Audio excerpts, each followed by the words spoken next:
Welcome to the Rugby Obsession Deep Dive. Great to be here. Today, we're digging into the financial side of things at Rugby Australia, looking at their latest reports. Yeah, there's been some buzz around this. Absolutely. And hey, if you want to stay plugged into all the financial news and, well, everything else in the rugby world, make sure you subscribe to Rugby Obsession. Definitely.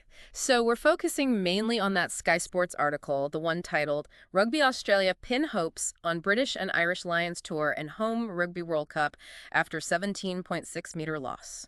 Right. And our mission really is to unpack what this report actually means. What are the key takeaways for, the future of Aussie rugby? Let's get into it. The big headline figure is that loss.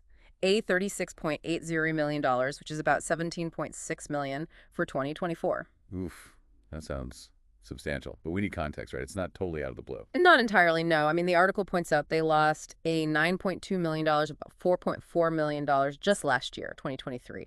A lot of that tied to the Wallabies' early exit from the World Cup. Okay, so there was already pressure. And remember, 2020, the pandemic year, they lost a $27.1 million then. So this latest figure, while definitely significant, fits into a pattern of recent financial challenges. Right. And the CEO, Phil Waugh, he's commented on this. He has. And what's interesting is, yes, he acknowledges the loss, obviously, but the tone is actually quite forward-looking. He talks about great progress in 2024 towards building a sustainable, thriving model. Okay, so framing it as a necessary step or part of a bigger plan. Seems like it. He also mentioned a clear pathway to a prosperous future. So definitely trying to balance the bad news with optimism. All right, let's break down that $36.8 million loss then. Where did Waugh say the money actually went? Well, he pointed to a few main things. First up, over a $10 million, that's like $4.8 million, went into costs and, well, losses associated with integrating the Brumbies and the Waratahs. Integrating them, bringing them more under the central RA umbrella, you mean? Exactly, taking over their management more directly. Clearly, that came with a hefty price tag, maybe more than anticipated. Makes sense. That would cost something. What else? Then there was the support for the Melbourne Rebels. Over $5 million, or 2.4 million pounds, pumped into them before they went into administration. So that's money they're unlikely to see back now, given the administration's situation. Pretty much, yeah. That's a tough hit. And the final big piece was servicing that $80 million loan they took out in 2023. The big loan, right. How much did that cost them in 24? Over $9 million just in payments for that loan last year. So, just keeping up with that debt is expensive. Okay, so you've got integration costs, support for a struggling team, and existing debt payments. Adds up quickly. It certainly does. But despite all that red ink, there's this strong message of optimism. What's driving that? What are they pinning their hopes on? It really comes down to one massive thing in the short term.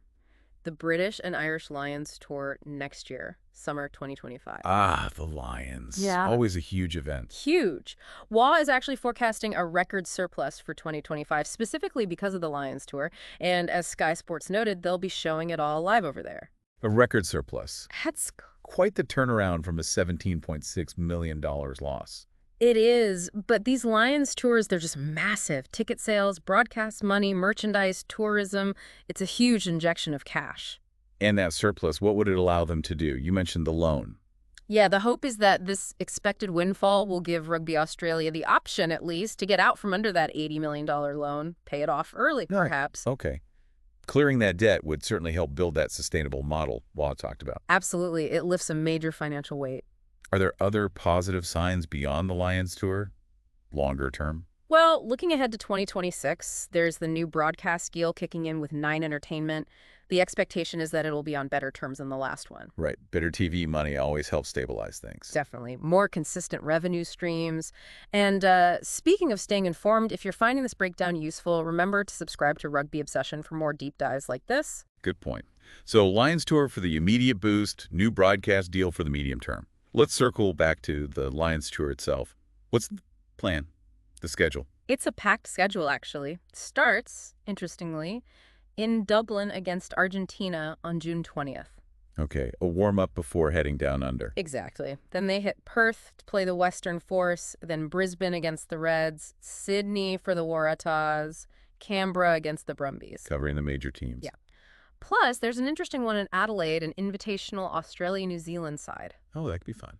Then the tests. First one is in Brisbane, July 19th. After that, they play a First Nations and Pacifica XV in Melbourne, which is a great addition. Yeah, definitely. Then the second test, also in Melbourne, and the tour wraps up with the third and final test in Sydney on August 2nd. Quite the journey. Sounds like a massive logistical operation, too. No doubt. Huge for the host cities. Now, looking at the Wallabies themselves, obviously having a strong team helps capitalize on these events. There's change happening with the coaching, isn't there? Yeah, there is. Joe Schmidt, the current head coach, is confirmed to be leaving after the 2025 Rugby Championship, so he'll be there for the Lions tour, but not beyond. Okay, so who's taking over? Has that been announced? Not officially announced yet, but Rugby Australia says they've made their decision. The strong rumor, widely reported in the Aussie media, is that it'll be Les Kiss, the current Queensland Reds coach. Les Kiss. Okay, an announcement expected soon then. Imminently is the word. They'll want that settled well before the handover. And this new coach, they'll have a pretty big task ahead straight away, won't they? Leading into the home Rugby World Cup in 2027, another massive event on Australian soil. Right. So the next few years are just critical. Lions tour, new coach, build towards a home World Cup. It really feels like a defining period. You have these significant financial challenges right now, laid bare by the 2024 results. Yeah, the $36.8 million loss isn't small. Not at all.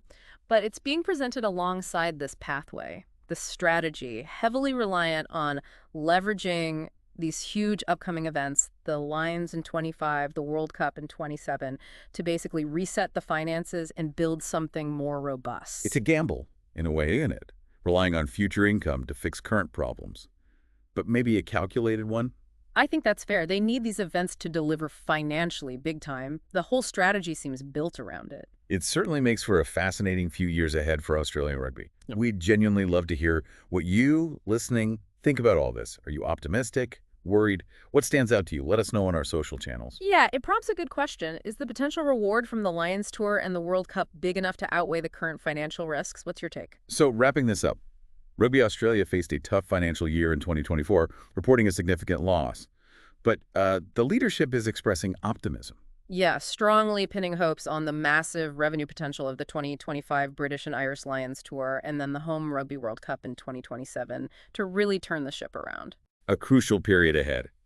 Make sure you subscribe to Rugby Obsession so you don't miss any updates as this story unfolds. It really highlights just how dependent national unions can be on these major international tours and tournaments, doesn't it? Their financial health seems directly tied to hosting these blockbusters. It really does.